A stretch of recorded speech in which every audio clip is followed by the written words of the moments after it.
شيخ أسامة القوسي، شايف ايه المغالطات سواء اللي بتتقال من باب انه يعني احنا بنعمل الحلقة دي لانه بالتأكيد اي جماعة او مجتمع لو سيطرت عليه فكرة الخوف مش هيقدر يفكر بشكل منطقي، صح. بشكل بناء، مش هيقدر يتقدم. يعني فكرة الخوف دي اقرب لفكرة القتل. طبعا. فالافضل ان احنا نطرح مخاوفنا ونواجهها. وكمان المخاوف لما بتبقى مستترة بتتضخم اكثر من حجمها الطبيعي. فسر لي بعض المخاوف مردها ايه؟ يعني هل فعلا في افكار مش عايزه اقول شارده انما شديده التطرف موجوده في بعض التيارات؟ هل في بعض التطرف من المعسكر الاخر، التطرف في الخوف؟ يعني اشرح لي اكتر كما ترى المساله. هو يعني ما قاله الاستاذ يوسف هو مربط الفرس. اذا امنا جميعا بالدوله المدنيه والمواطنه وتداول السلطه المشاكل كلها تحل. هذه حقيقه. يعني المشكله ان يعني ده ما يتعارضش مع توجهك السلفي اطلاقا. انا لا اؤمن بدوله دينيه ابدا، ولا يوجد في الاسلام بحسب فهمي لديني دوله دينيه يحكمها رجال الدين.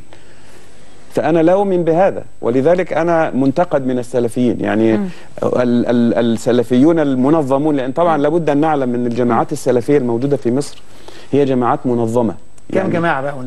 قد ايه؟ كم جماعه؟ والله عرفنا الاخوان جماعه. لا استطيع ان انا في برامج اخرى لخصت قلت يوجد اسامه بن لادن يقول انا سلفي، فهذا سلفي جهادي يرى تغيير ما يخالف فهمه باليد.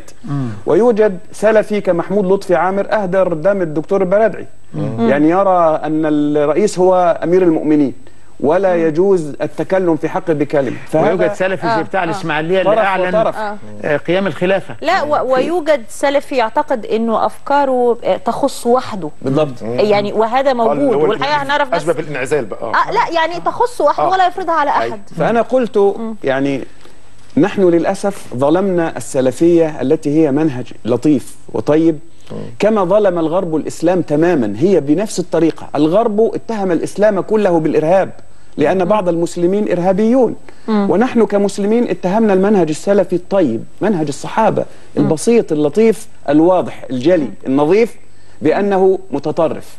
لماذا؟ لأن بعض السلفيين متطرفون. فهي القضية واحدة. يعني ما لم نرضه من الغرب تهمة للإسلام فعلناه كمسلمين يعني تهمة للسلفية. طيب ألا ترى أنه الدولة الدينية ممكن تؤذيك شخصيا في اعتقادك وفي سلفيتك؟ أنا سأكون أول المضطهدين من أولئكم الذين ينشئون الدولة الدينية، لأنهم لا يقبلون فهما يخالف فهمهم. يعني أنا مضطهد الآن ولا تمكين للمتدينين، فما بالك يعني ما بالك لو حاكم بيقول أنا منزل باسم الله بحكم ما هو المخاوف في المقابل، المخاوف المقابلة بتقول إنه الدولة المدنية هتقمع أي حد ذو فكر أو عقيدة إيمانية أيا كان بقى سلفي. نعم. أو يعني ده كمان تخوف في المعسكر الآخر. أنا أوافق الدكتور المستشار يحيى الجمل تماما في قوله ليس بعد الدولة البوليسية أسوأ من الدولة الدينية. أنا معه في هذه المقولة تماما، وإن خانه التعبير في قضية ربنا يحمد ربنا. يعني هذا خانه التعبير هنا، هذا خانه التعبير فعلا، أخطأ من شدة الوطنية.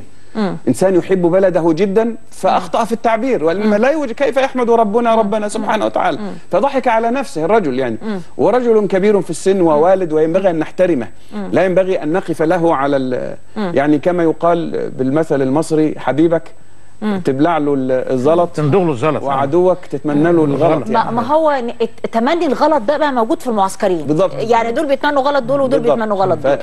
لا انا سؤالي كان محدد شيخ أسامة القوسي، انه لو انه انك متدين او سلفي او ذو توجه ايا كان، هل الدولة المدنية تمثل اي نوع من الخطر عليك او البغض؟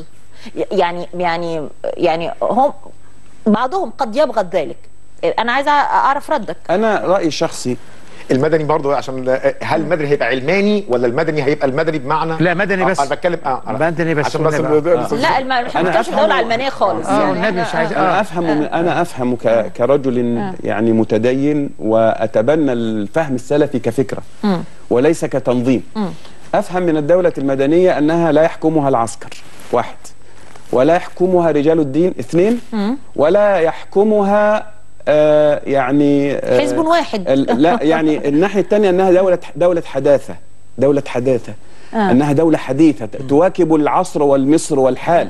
هذا فهمي أنا للدولة المدنية، وأرجو أن أكون مصيبا في هذا الفهم، لأن لست سياسيا يعني، لكن أنا أفهم الدولة المدنية بها، ولا أرى أنها تخالف الإسلام في شيء، بل هي صميم الإسلام.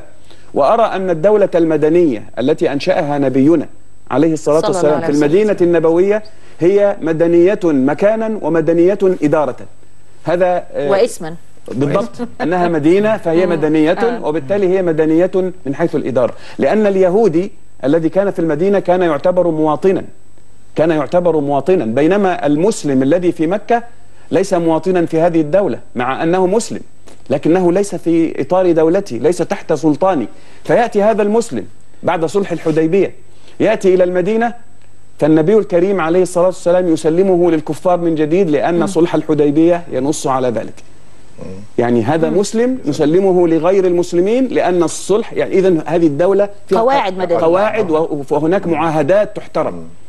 الناس لا يفهمون هذا الكلام.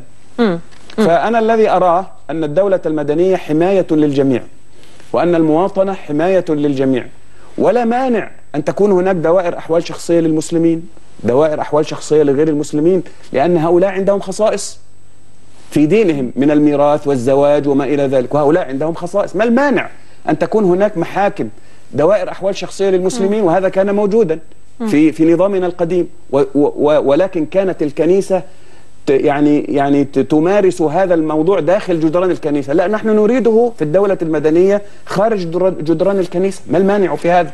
والكل يطبق عليه دينه كما قال ربنا: وليحكم أهل الإنجيل بما أنزل الله فيه. هذا في القرآن الكريم. طيب.